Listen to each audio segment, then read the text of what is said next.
Oi, boa tarde. Aqui é a doutora Cristina Guiar, uma live da terça-feira. Quem estiver entrando, vai dando um oizinho, vai dizendo que entrou. Se puder, diz da onde entrou, né? Vai me dando ok sobre o som, se o som tá entrando bem, para que a gente possa começar, tá certo? Enquanto eu espero as pessoas entrarem, eu coloco assim as informações que todo mundo assim está cansado de ter sobre a pandemia. Porém, eu acho que com a felicidade pela vacina, as pessoas estão com uma sensação meio de baixar a guarda e só reforçando a informação de que nós não estamos em nem perto do momento de baixar a guarda. Então, assim, a gente precisa, na verdade, subir a guarda, porque nós estamos, a vacinação de um número grande de pessoas deve demorar para que seja feita. Então, nós estamos ainda diante de um quadro grave, uma tristeza, o que está acontecendo em Manaus, quando existe um número tão grande de casos que ultrapassa todos os limites de atendimento, de insumos, e a coisa mais triste do mundo a gente ver uma coisa como essa que está acontecendo em Manaus e infelizmente que pode acontecer em qualquer um dos nossos estados. É claro que Manaus tem suas peculiaridades pela dificuldade de acesso, então com isso ela tem uma dificuldade de acesso de insumos, tudo ela precisa trazer de fora e o transporte é mais complicado. As pessoas que moram em Manaus sabem que muitos produtos vêm de fora, então com isso da saúde também, né? Então ela tem essa dificuldade técnica, mas nossa capacidade instalada de atendimento é baixa para a demanda que uma pandemia nos coloca. Então, infelizmente, nós temos que manter as regras básicas, que é tentar não ter contágio. Então, ainda é o distanciamento social, o uso de máscaras, o lavar as mãos, são os cuidados básicos. Cuidados tão antigos quanto da era medieval, mas é o que vale para evitar o contágio num momento desse. Então, nós não podemos achar que passou, não passou.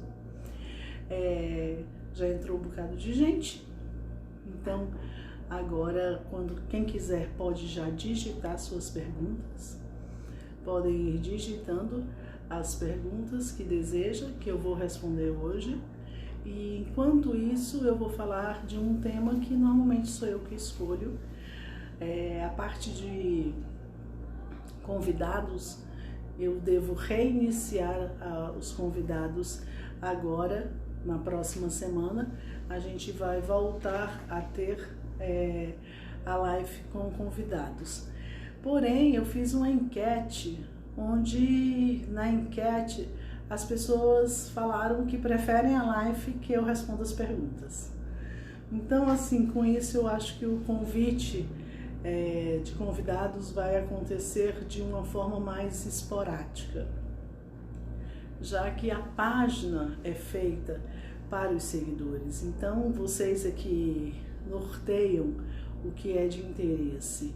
Se foi apontado pela estatística e pela enquete que o maior desejo é a live onde eu respondo ao vivo, então a gente faz o que as pessoas gostam mais, né? Então, boa tarde a todos que entraram. Eu vou colocar essa live salva no IGTV. Agradeço muito as pessoas que compartilham a live E se as pessoas puderem compartilhar ao vivo, a live entra na página de vocês. Então esse símbolo que tem aqui abaixo do lado do balão de comentários, abaixo do local onde vocês comentam, tem uma asa delta, um aviãozinho, que quando vocês clicam, a minha live começa a passar pelo feed de vocês. Vocês estão compartilhando a live ao vivo. Então quem quiser, compartilhe. Comentem e digitem suas perguntas. E depois que eu terminar o meu tema, eu volto aqui no feed para pegar as perguntas que vocês colocaram, certo? Eu tenho um número muito grande de atendimento de crianças com... O que eu quero dizer? As pessoas têm uma dificuldade muito grande elas sabem, mas elas não entendem. Quando as pessoas têm um filho com uma deficiência intelectual, quer dizer, uma deficiência cognitiva, elas já perceberam, porque essa criança é muito infantil para a idade, nas coisas de casa, ela é muito bobinha para a idade, as perguntas são muito abaixo do esperados para a idade, as capacidades, a independência não ocorre como deveria. Então são crianças que a própria mãe já sabe que ela, pelo dia a dia, são crianças que já teriam idade para tomar banho sozinho, mas não tomam, que poderiam entender uma explicação simples do dia a dia, mas não entendem. Então as mães, mas a maioria dos casos, elas vêm ao consultório pelo baixo rendimento escolar.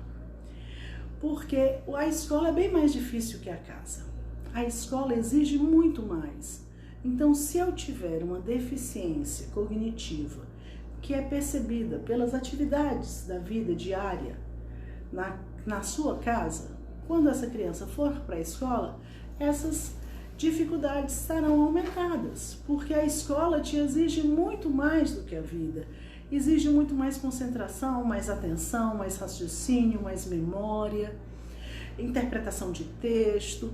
Quer dizer, a escola exige as funções cognitivas, que são as funções do pensar, do entender, do memorizar. Então, raciocínio lógico. Então, são crianças que, toda criança será muito mais exigida na escola do que em casa. Em casa, para as atividades, para a explicação da mãe, para dar um recado, para atender um telefone, para abrir uma porta quando toca a campainha, para entender os riscos de um fogão aceso, os riscos de uma faca que pode cortar, os riscos de um vidro que pode quebrar, precisa-se de muito menos entendimento do que da escola. Então, se essa criança já tem idade, já deveria entender, já deveria perceber esses riscos comuns da vida, já conseguiria entender uma explicação sua e não entende, a mãe já sabe. Ela sabe que a criança... Não, doutora, ela é infantil para a idade. As perguntas, as respostas, as brincadeiras. E normalmente, quando se tem um caso de deficiência cognitiva, deficiência intelectual, aquelas crianças não conseguem brincar com as crianças da mesma idade. Porque as brincadeiras, a gente aprende brincando, mas as brincadeiras vão se sofisticando. Eu tento explicar que quem tem irmãos, tem irmãos, você tem uma turminha de 10 anos que está brincando de esconde-esconde. E a mãe quer que você leve na brincadeira o irmão pequeno que tem 6. E você não quer. Mas não é porque ele é pequeno, é porque ele atrapalha. Porque ele não entende as regras. Porque ele se esconde em locais óbvios. Porque ele fica escondido muito pouco tempo e sai do esconderijo. Ele está atrapalhando a brincadeira. Ele chama pelas pessoas que estão escondidas por você porque ele não está vendo. Então ele atrapalha. Agora as crianças da mesma idade têm as mesmas regras, as mesmas formas de pensar. Então a criança não é porque um é pequeno, não é o tamanho que faz você não querer a criança, o seu irmão mais novo. É porque ele é mais novo, tem uma idade menor e com isso ele não entende as regras que nós estamos brincando. Ele não tem habilidades para realizar a nossa brincadeira da mesma forma. E em vez dele brincar, ele atrapalha a nossa brincadeira. Então, as crianças que possuem essas deficiências, elas acabam não conseguindo brincar, mesmo tendo a mesma idade, o mesmo tamanho, com as crianças da mesma idade. Então, elas procuram crianças mais novas do que elas, brincam melhor com as crianças mais novas, ou então ela procura um adulto que trata ela como criança, então não existe uma troca de igual para igual. Mas as mães, elas só contam isso ao serem questionadas. Elas vêm para o atendimento por causa da escola, porque a criança não aprende. Então, chega-se casos de crianças que estão na escola, já têm uma idade de 2ª série, mas ainda não consegue. Doutor, ele não aprende nada. Ele não aprende as letras, ele não aprendeu a ler e escrever, ele não aprende os dias da semana, ele não sabe que dia é hoje, ele não sabe se é manhã, se é tarde ou se é noite. Aí quando você vê queixas tão grandes de dificuldade de aprendizado numa idade que já é escolar, não é pré-escolar, que você vai perguntar, mas em casa? Tira a escola. E em casa? Ele faz o que deveria fazer para a idade dele? Ele toma banho sozinho, ele come sozinho, ele faz o que deveria fazer para a idade? Não, doutor, ele é meio bobinho, meio infantil, quer dizer, e aí você vai atrás, vai puxando a história. Aí quando você vai puxando a história, você descobre, às vezes você descobre um evento que realmente está relacionado como causas de atraso no desenvolvimento neurológico, como aspiração de mecônio, que é sofrimento fetal, às vezes uma prematuridade com internação prolongada. Então são crianças que tiveram eventos no início da vida que fazem ter um atraso na aquisição das habilidades. Então, como ele não tem uma velocidade adequada, ele não anda normalmente, às vezes tem um atraso motor, então na época demora para andar, demora para falar, mas também demora para entender, demora para memorizar, demora para fazer várias, porque na verdade você não precisa, a criança tem uma idade, porém as habilidades dela estão de uma criança menor. Se ela tivesse essa idade menor, você não teria queixas. Então eu estou fazendo essa explanação para que as pessoas percebam que existem dificuldades escolares, que são dificuldades escolares por deficiência cognitiva. E as crianças com deficiência cognitiva, com deficiência intelectual, elas são agitadas, que é uma das queixas grandes. Ah, doutora, mas ele não para quieto. Então ele não aprende porque ele não para quieto. Não, gente, porque ele não aprende a se vestir. Tá entendendo? Então tem alguns detalhes. Então quem faz o diagnóstico é a queixa inicial, mas a entrevista onde a gente questiona o próprio exame, porque tem vezes que o próprio exame, o neurologista vê a dificuldade que aquela criança possui. E além do mais, a história anterior, os marcos neurológicos. Então a gente questiona essas coisas. E os exames podem complementar o seu diagnóstico e podem ser necessários para fechar o diagnóstico.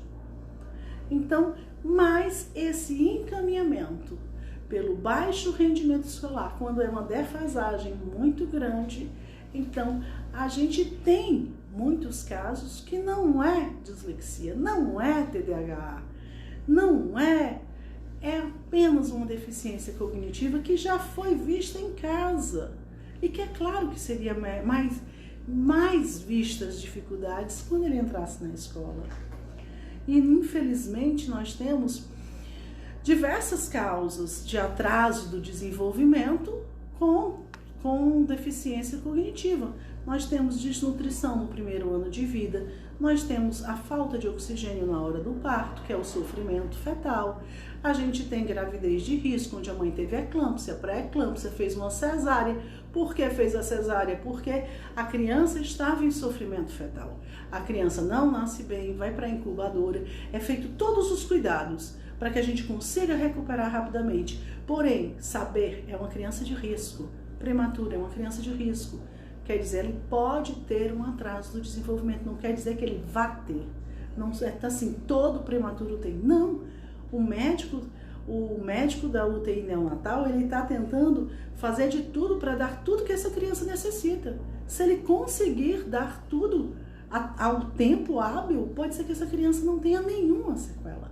Mas ter essas intercorrências, ter tido essas intercorrências, deixa essa criança como uma criança de risco para evoluir com um atraso do desenvolvimento neurológico. E pode acontecer ou não. Então, a avaliação do neurologista é uma avaliação do que está acontecendo agora, mas que ele pergunta sobre a história, sobre o desenvolvimento neurológico dessa criança até o momento, sobre as queixas que você possui, sobre a história do parto, a idade que sentou, engatinhou, andou, falou, porque a gente precisa é um processo de desenvolvimento neurológico. A criança recém-nascida não anda, não fala, não faz nada. Ela vai ter o seu desenvolvimento, tem a época certa para sustentar o pescoço, tem a época certa para sentar, a época certa para engatinhar, a época certa para andar, para falar, para entender, para questionar, perguntar o porquê, para poder conseguir fazer argumento, contar um fato. Tudo isso é um desenvolvimento neurológico. São capacidades, habilidades que você vai ganhando na vida pela idade, mas com o desenvolvimento neurológico adequado, normal, onde você realiza as suas habilidades, a aquisição de suas habilidades no tempo considerado normal.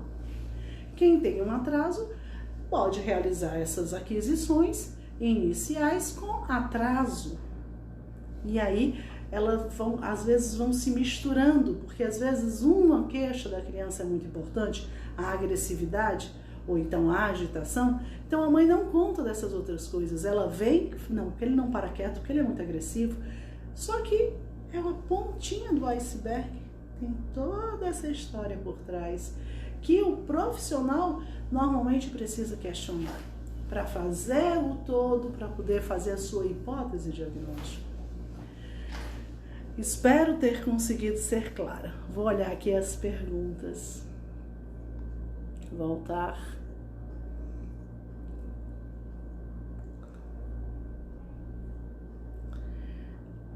Bebê de 1 mês com eletroconvulsão de surtos de ondas lentas frequentes de projeção em regiões temporais. O que pode ser? Como é o nome? Catro. Primeira coisa, você me perguntou sobre isso, o exame de eletroencefalograma, ele só pode ser realizado na criança a termo após 1 mês de vida. Se essa criança foi prematura ou tem menos de 1 mês de vida, o exame adequado para fazer o estudo das ondas cerebrais é a poligrafia neonatal, que é uma forma de eletro, porém mais diferente, onde existe uma velocidade, a montagem, são alterações técnicas. É um eletroencefalograma, porém é chamado de poligrafia neonatal, porque ela tem eletrodos diferentes, ela tem uma montagem diferente desses eletrodos, ela tem uma velocidade diferente. Então, ela tem que ser diferente para conseguir avaliar a criança, que é uma criança menor do que os 1 mês de vida depois do atermo. Quando a gente realiza eletroencefalograma na criança que tem menos de 1 mês, porque pela falta de poligrafia neonatal, já que a poligrafia neonatal é um exame muito mais sofisticado, muito mais difícil de ser laudado, nós temos poucos profissionais que têm capacidade para laudar poligrafia neonatal no Brasil. Então, assim, a poligrafia neonatal ela é extremamente difícil, é um exame muito rico, porém extremamente difícil de ser laudado. Precisa de muito estudo, precisa de muita dedicação para que você consiga avaliar as ondas cerebrais de recém-nascidos, de prematuros e de crianças, porque o cérebro ainda é extremamente imaturo, então existem alterações que são alterações que podem ser confundidas e podem ser confundidas com outras coisas. Então, a coisa é meio complicada nessa faixa etária. Então, assim, as alterações de ondas cerebrais em crianças, alterações que você capta no eletro desde que essa criança já primeiro tenha nascido a termo e depois tenha mais de 30 dias, precisam ter correlação clínica. Algumas alterações podem se correlacionar com crises convulsivas. E as crises convulsivas nessa idade, no bebê, elas são crises convulsivas que às vezes são muito sutis. Às vezes é um sorriso e é uma crise convulsiva. Às vezes é um movimento de perna, mas é uma crise convulsiva. Então não espere crises convulsivas como acontece na vida adulta ou então em crianças maiores, onde a criança fica toda dura ou então que a criança desmaia. Então não precisa ser dessa forma. As crises convulsivas do período neonatal, então são crises muito difíceis de ser visualizadas, porque se confundem com os movimentos normais do bebê. Então a poligrafia neonatal nos ajuda muitíssimo, porém nós temos uma dificuldade importante, principalmente de profissionais que se dedicam a esse exame. É um exame sofisticado, é um exame muito técnico e é um exame que nós temos muito poucos bons profissionais no país. Aqui eu tenho que, ao falar disso, eu não posso deixar de falar de uma grande professora que eu tive, que é mestre em eletroencefalograma e em poligrafia neonatal, onde assim muita gente vai para Ribeirão para poder aprender com ela, que é a doutora Regina Fernandes. Assim, talvez eu diria que é a pessoa que mais sabe poligrafia neonatal no Brasil. Então, meus agradecimentos pelo pouco que eu aprendi ao acompanhá-la.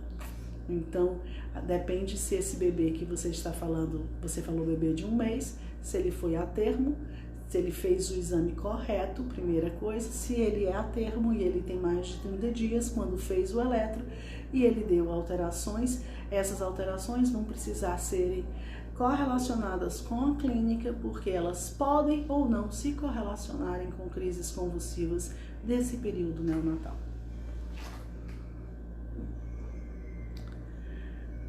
Mais perguntas?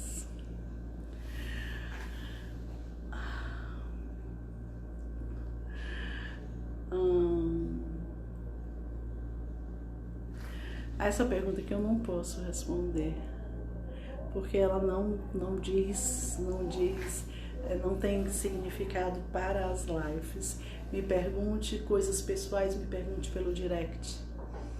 Roberta: doutora, muitas mães atípicas estão ansiosas para saber se as crianças delas vão tomar a vacina. Você pode dizer? Olha, que a gente pode, a vacinação depende, é claro, do Ministério da Saúde, é evidente. Agora, o que é que acontece? As crianças, existem tantas ponderações aí. Então, por exemplo, uma criança, vamos dizer, atípica porque tem TEA, vamos dizer que seja uma criança portadora de TEA, ela ter o TEA não causa a ela ser do grupo de risco. Teoricamente, não. Ela não terá uma gravidade maior da doença porque ela tem o TEA. Então, o TEA não está dentro das doenças que propiciam um risco aumentado. Agora, se é uma criança que possui, por exemplo, uma paralisia cerebral com epilepsia, aí ela pode. Ela pode, por quê? Porque normalmente tem problemas respiratórios associados na paralisia cerebral. E aí, todos os problemas respiratórios crônicos estão relacionados a um risco aumentado de complicações no COVID.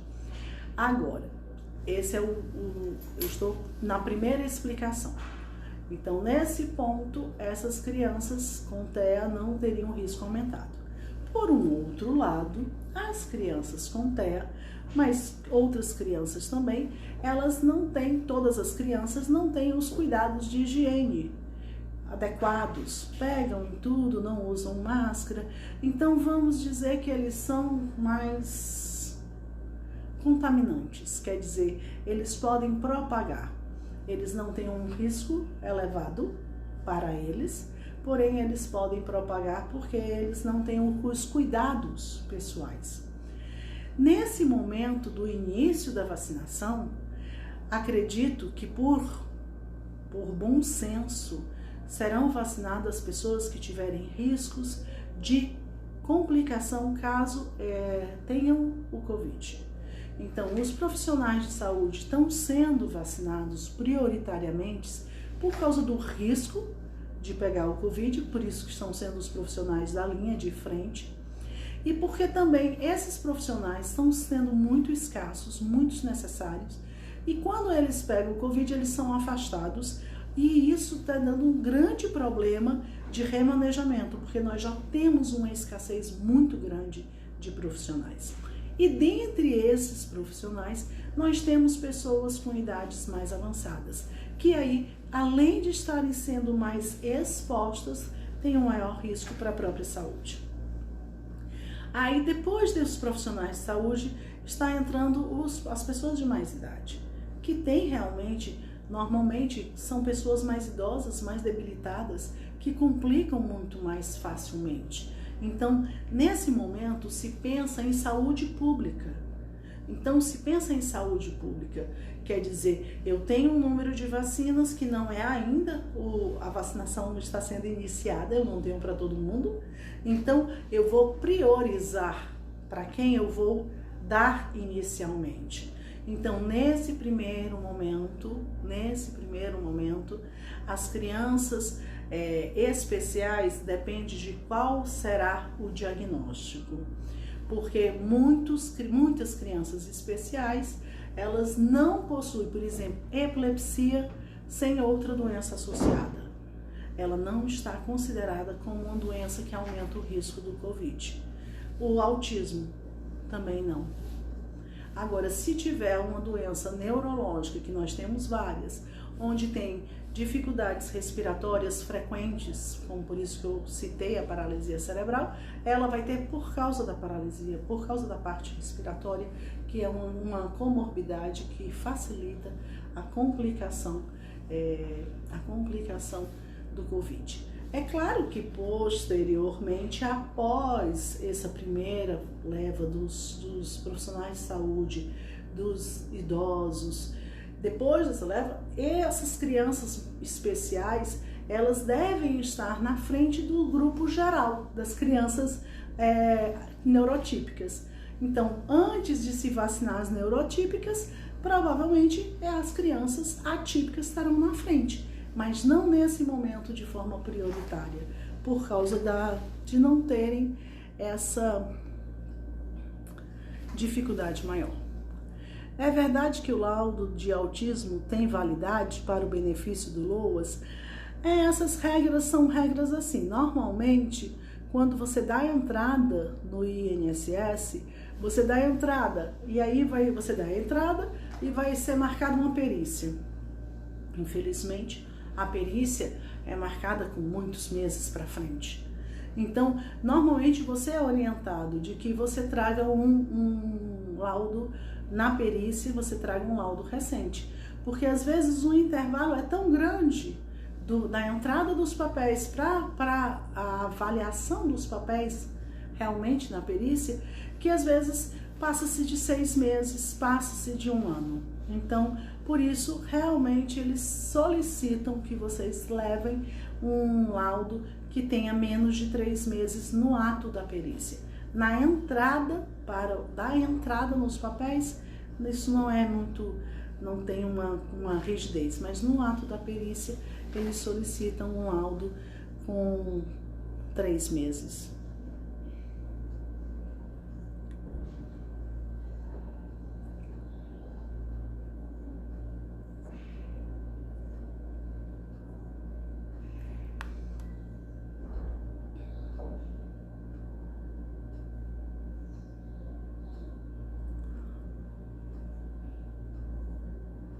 Deixa eu ver se mais tem alguma pergunta a mais. Procurando.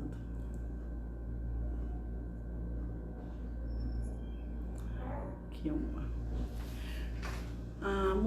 Doutora Cristine, a musicoterapia beneficia todos os casos de autismo? Eu acho que nada beneficia todo mundo. Nada, não existe nada que beneficia todo mundo. A gente sempre tem, agora, a musicoterapia, ela beneficia o desenvolvimento da criança neurotípica ou atípica, na sua grande maioria. Eu não posso usar como a gente na medicina, é muito difícil a gente usar sempre e nunca. Mas a musicoterapia ajuda o desenvolvimento tanto das crianças neurotípicas quanto das atípicas. Tanto que muitas escolas tradicionais usam musicoterapia no infantil de crianças neurotípicas. Por quê? Porque há o desenvolvimento de habilidades. Então ajuda. Na criança com autismo, como eles são muito musicais, eles conseguem às vezes se manifestar musicalmente. Então é uma abordagem mais interessante para eles. E a gente, quando vai trabalhar com criança, a gente trabalha com criança, mas nós precisamos do interesse. Então tudo é lúdico para a gente trabalhar com criança.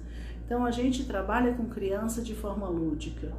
Então sempre existe algo, um brinquedo, uma brincadeira, existe material dourado, colorido, existe sempre estímulos lúdicos para a gente conseguir. E a música é um dos estímulos que é usada.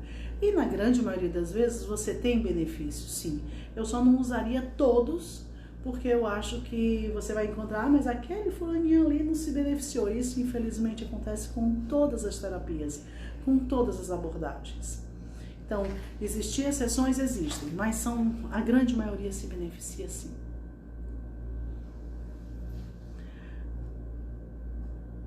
Olá, doutora, tem como reverter uma deficiência cognitiva? Eu não usaria o termo reverter.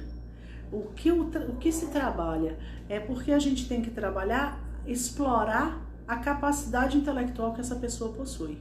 E às vezes as pessoas não percebem a deficiência intelectual, então não percebem, e aí a criança tem uma idade, vamos dizer, ela tem uma idade de 9 anos e ela não aprendeu a ler. E aí ela fica sendo colocada para fazer tarefas da série da idade, que ela não tem a menor capacidade de compreender esse conteúdo.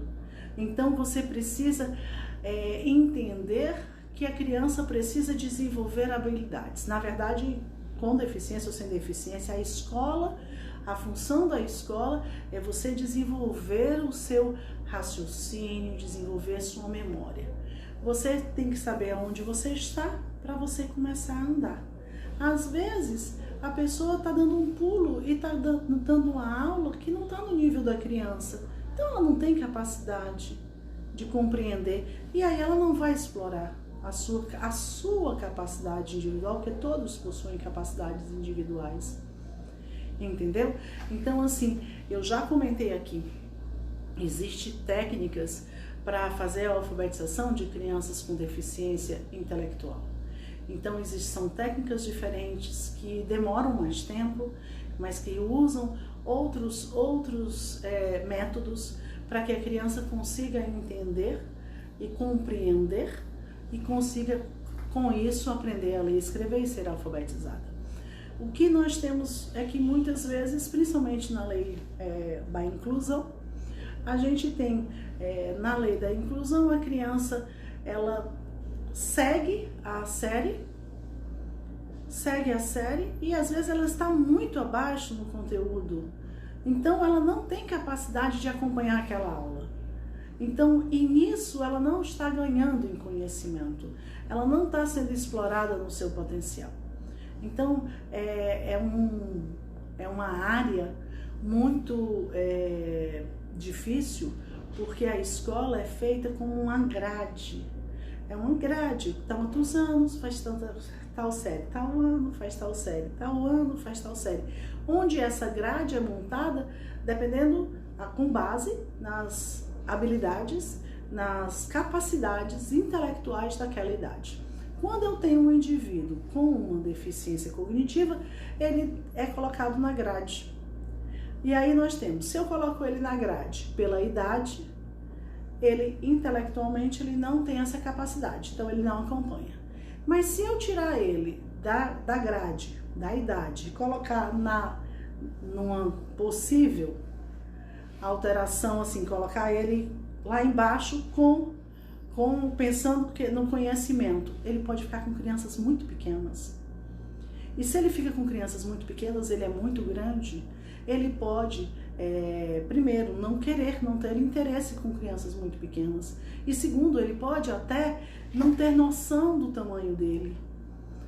Então, ele precisa de uma atenção especializada. Por isso que surgem as salas de AEE, de uma atenção especializada. É por isso que surge o apoio psicopedagógico. Quer dizer, se coloca nessa lei da inclusão, se coloca ele na grade, na idade, para que ele tenha um convívio social, para que ele esteja inserido numa sociedade próxima da idade dele, e ele, de forma individual, ele é visto para explorar suas capacidades intelectuais.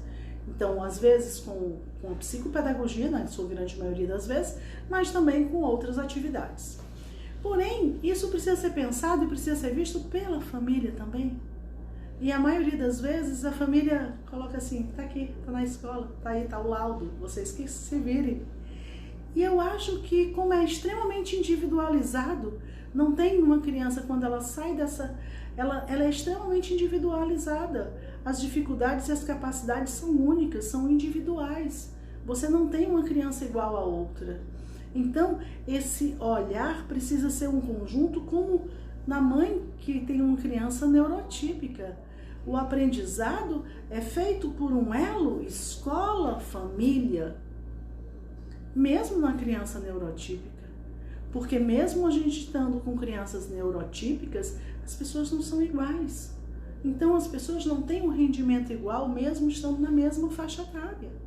E as pessoas não têm um rendimento igual em todas as matérias, e as pessoas têm dificuldades, as pessoas têm habilidades, e a família tem que estar em conjunto com a escola. Na criança neurotípica, na criança que tem um atraso, que tem uma deficiência, nessa muito mais, porque ela necessita de uma atenção especializada, precisa de acompanhamento com o psicopedagogo, e ela vai ter os seus ganhos, vão existir, porém com a velocidade baixa, e o tempo é uma coisa... O tempo da pessoa, porque ele vai adquirir conhecimento, só vai adiantar para a vida dele o que ele adquire de conhecimento.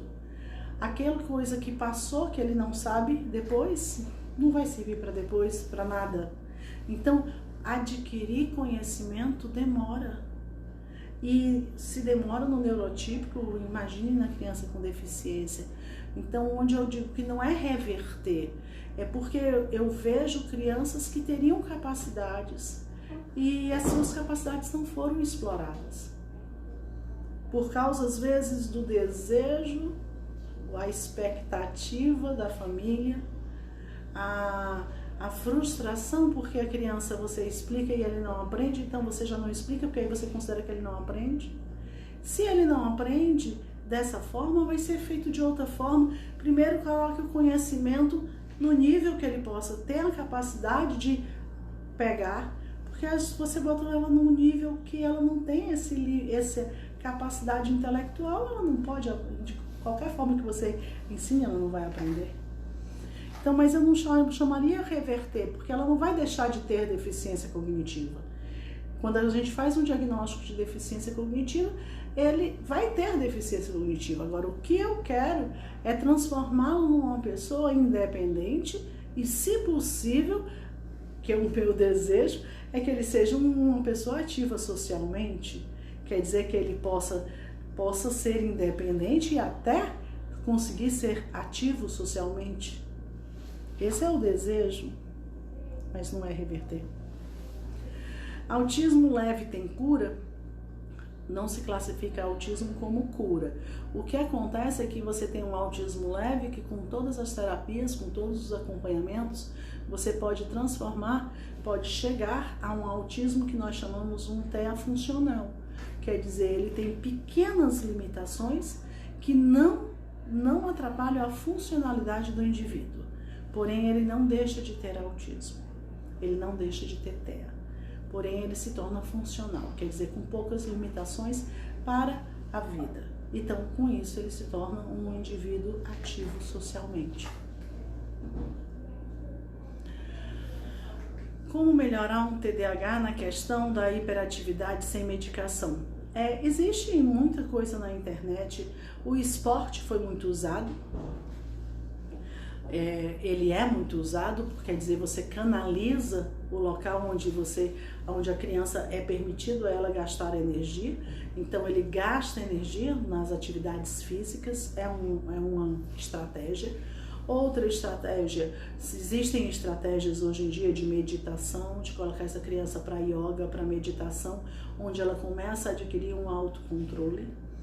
Então, e além do mais, a forma de você organizar esse indivíduo, de você conseguir colocar ele como ele vai fazer as coisas, para que ele consiga focar. Então, assim, existem, eu não sei se eu consigo ser clara no que eu estou falando. Por exemplo, se é uma criança que... Tem pessoas que usam agenda, né? Agenda de compromissos. A pessoa usa a agenda e outras pessoas não usam agenda. Mas quando você tem uma criança muito desorganizada, muito desatenta, por exemplo, esse é um bom hábito, ensinar ele a usar a agenda. Ensinar ele a uma obrigatoriedade, quer dizer, transformar aquela atividade. Não, você anotou na agenda, quer dizer, ele vai ser ensinado, obrigado inicialmente a sempre estar na agenda. Você olhou a sua agenda dessa semana? Quer dizer, e aí depois ele vai criar um hábito, porque ele foi ensinado, não foi porque ele quis, ele foi ensinado, foi um processo para fazer com que ele tivesse essa aquisição de hábito de organizar a minha agenda com os meus compromissos, checar a minha agenda um dia da semana para ver se eu não estou esquecendo de nada, anotar, já que eu tenho uma desorganização e com isso eu me esqueço facilmente dos trabalhos que eu preciso entregar, da prova que vai ter, do material que eu preciso levar no dia tal para a escola. Como isso acontece de forma corriqueira e a mãe fica tentando tapar os buracos, tentando sanar as dificuldades próprias da criança, em vez disso ela auxilia, mas ela ensina a criança a ser independente para isso. Então existem muitas. E a psicopedagogia é importantíssima. Não existe o tratamento do TDAH, a medicação não é apenas o tratamento. Ela é uma das coisas, mas quem faz uso da medicação necessita de todo esse resto. A medicação é uma coisa colocada dentro de todo esse contexto. Porque quem vai fazer essa criança organizar, aprender a estudar, aprender a perceber e a viver e a conviver com as suas características, são todas essas atitudes. A medicação em si não vai tirar tudo. A medicação em si vai dar a atenção e concentração para o indivíduo durante um período que ele está em uso da medicação, na meia vida da medicação diária. Porém, se você não fizer esse trabalho, daqui a pouco a medicação não resolve, porque ele é extremamente desorganizado, ele está usando a mãe de muleta, a mãe é que tem que se organizar, a mãe é que tem que auxiliar, a mãe é que tem que planejar, a mãe é que tem que lembrar dos trabalhos, a mãe tem que lembrar das provas, a mãe estuda com ele não sabe estudar sozinho. Então você não está deixando a criança independente. Então é uma coisa muito maior do que um questionamento apenas sobre medicação.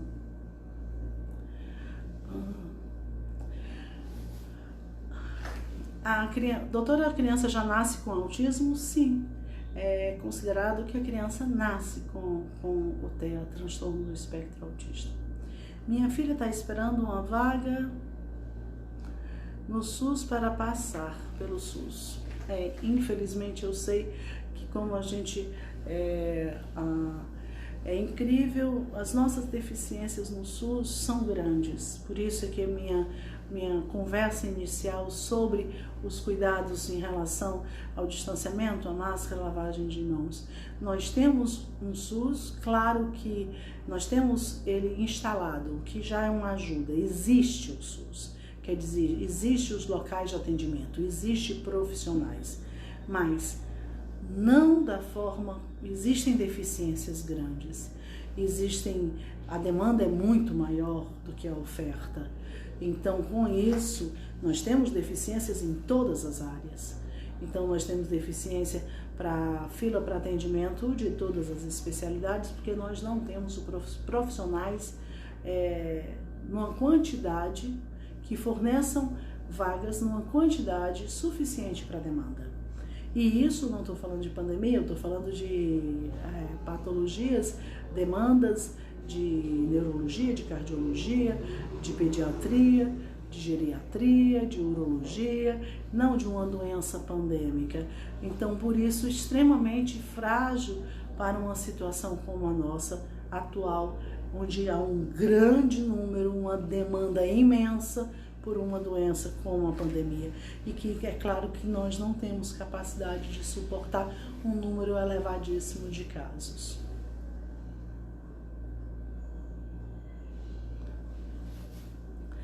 Nitrazepam é para convulsão?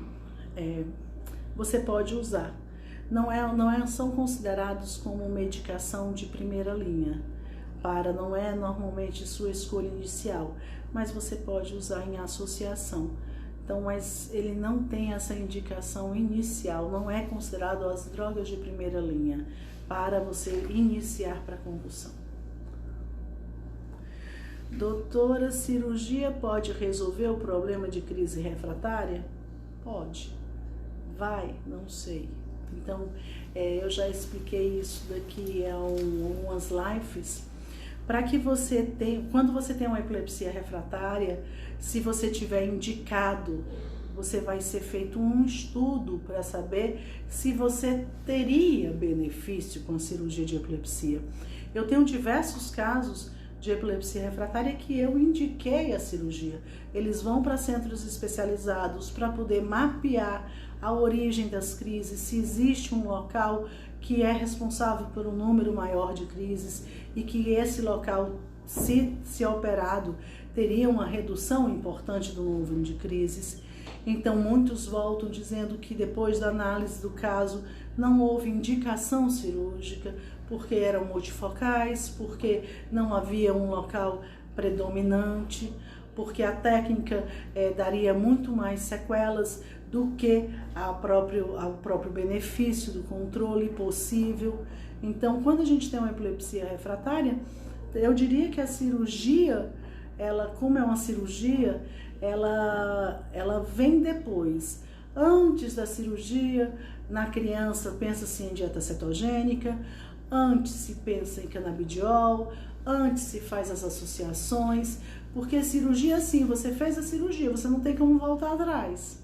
Se você fez, não tem como voltar atrás.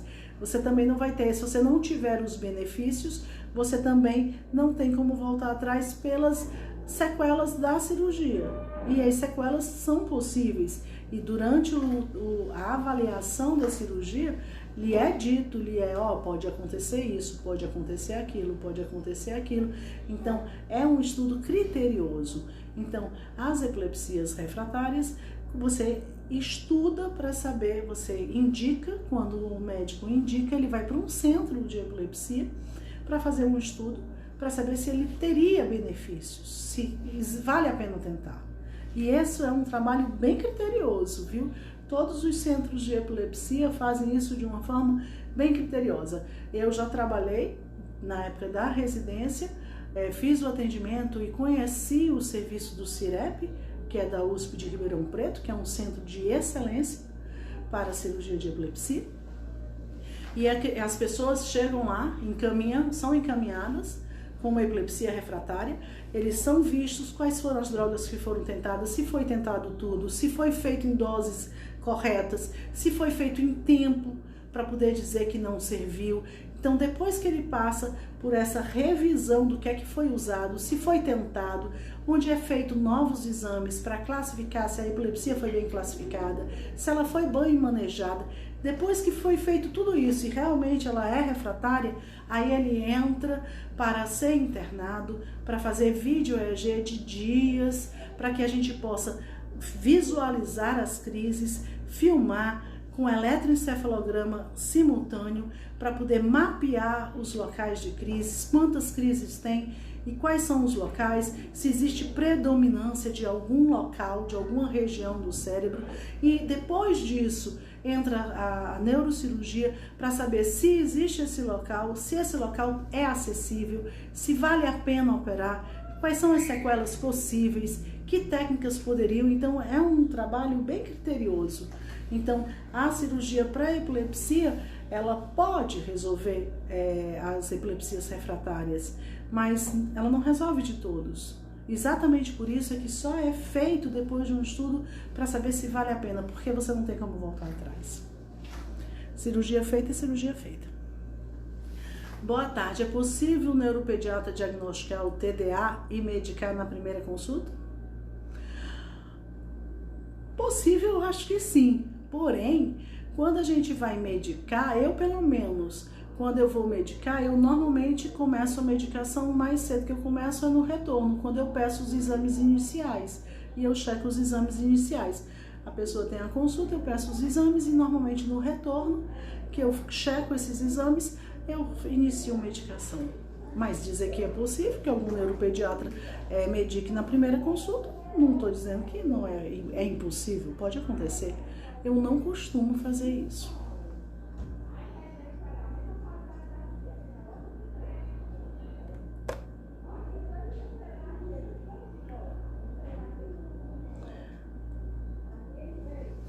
Síndrome de Dravet. Na síndrome de Dravet, a gente pensa logo em canabidiol, porque é onde houve a melhor resposta de tratamento para Dravet.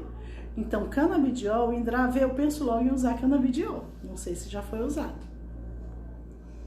Criança com síndrome de Dravet tem risco de ter complicação de Covid? Aí depende da criança. Porque se é um Dravet que teve... Eu conheço o Dravet, que a criança tem uma crise e ela continua andando de bicicleta. Ela acaba a crise e ela continua andando de bicicleta. Então, depende das condições. Ela é acamada? Ela é acamada porque todos os acamados acabam tendo complicações respiratórias. Eu tenho pacientes com Dravet que não são acamados e eu tenho pacientes com Dravet que são acamados. Então, o que vai ser levado em conta não será a epilepsia, será a parte pulmonar. para esse primeiro grupo inicial de comorbidades. Perfeito, doutora. Parceria, escola, família é importante demais. É verdade. É assim, é fundamental em qualquer um. No neurotípico também. Boa tarde. Uma criança que tem epilepsia, ela consegue ficar curada com o tempo? Para vocês, existe esse termo curado, porque ela consegue fazer o controle total de crises, numa grande maioria dos casos, e ela consegue até fazer a retirada de medicação. Nós, que neurologistas, é que nós não usamos o termo cura, porque depois que eu controlo uma crise convulsiva, que o eletro fica normal, que eu retiro a medicação, a criança fica sem crises convulsivas, ela pode ter um espaço de tempo silencioso e depois de 5, 6 anos reiniciar as crises. Então é por isso que a gente não usa o termo cura. Isso não acontece com todos, mas existe uma parcela de pacientes que isso acontece. Então, quando a gente acabou de controlar as crises, acabou de fazer a retirada gradual, a criança está sem crise, está sem medicação, eu não uso o termo cura, porque eu não sei quem é que vai ter esse tempo silencioso e voltará para mim. E aí a pessoa vai me dizer, mas doutora, a senhora disse que ela estava curada. Então, nós não costumamos usar esse termo. Mas, para o leigo, a grande maioria dos pacientes vai conseguir o controle total das crises e vai conseguir fazer a retirada da medicação. E para vocês isso é cura. O TDAH é avaliado a partir de quantos anos? Principalmente a partir dos 6 anos, que é exatamente, você tem que dar um marco. Não é que a criança vai virar um TDAH aos 6 anos, mas é que ela tem um tempo para ela desenvolver o controle da sua impulsividade, para conseguir ser avaliada em relação aos impulsos e em relação à atenção. Então, classicamente, academicamente, você faz o diagnóstico de TDAH a partir dos 6 anos. Aquela criança já era agitada antes dos 6 anos, ela já tinha essas queixas, porém, muitos vão ter queixas que vão ser resolvidas com o seu desenvolvimento e aos 6 anos não terão mais as queixas. Então, por isso, o diagnóstico é feito a partir dos 6. A criança pode ter PAC moderado e não ter TDA? Pode. A criança de 5 anos, não posso colocar TDA no laudo? Não deveria, porque você está mostrando que não sabe os critérios. Na hora que eu pegar de um psicopedagogo que ele aventou TDAH, aos 5 anos eu vou achar que você não sabe a classificação. Então eu não colocaria. Então vai mostrar que você não tem o conhecimento técnico para avaliar. A pessoa que recebe, o neuropediatra que recebe, o psicopedagogo, ele está falando de TDAH, a primeira coisa que eu vou dizer para a família, ele não é TDAH. Por quê? Por causa da idade. Aí eu derrubo o teu laudo. Eu só posso pensar nisso após os 6. Na hora que eu receber a criança de 3 anos, de 4 anos, eu recebi TDA. Eu digo assim, isso ele já não é. Por quê? Porque ele não tem a idade mínima para fazer esse diagnóstico. Eu só poderei falar isso se aos 6 anos ele mantiver essas queixas. Gente, eu estou encerrando a live. Agradeço a todos. Convido a todos para na próxima quinta-feira assistir a live das 17 horas. Quem quiser, compartilha. Quem quiser, comente. Se eu não respondi alguém, entre pelo direct e eu vou deixar salva pelo IGTV, tá certo? Um beijo, beijo, beijo. Fiquem com Deus, se cuidem, não baixem a guarda, não estamos no momento. Espero que a gente passe por esse período da melhor forma possível e a gente conseguir ter noção da nossa fragilidade, da fragilidade do nosso sistema, da fragilidade do nosso sistema de saúde, casos explodam, é importante e faz parte de cada um de nós. Faz parte da sociedade e eu sou sociedade. Você é sociedade. Nós somos a sociedade. Então não são aqueles que são sociedade, somos nós, todos. Então esperamos que todos conseguimos passar juntos por essas fases tão difíceis da vida, que nós nunca pensamos que isso pudesse acontecer conosco, né? Um beijo, fiquem com Deus, até quinta.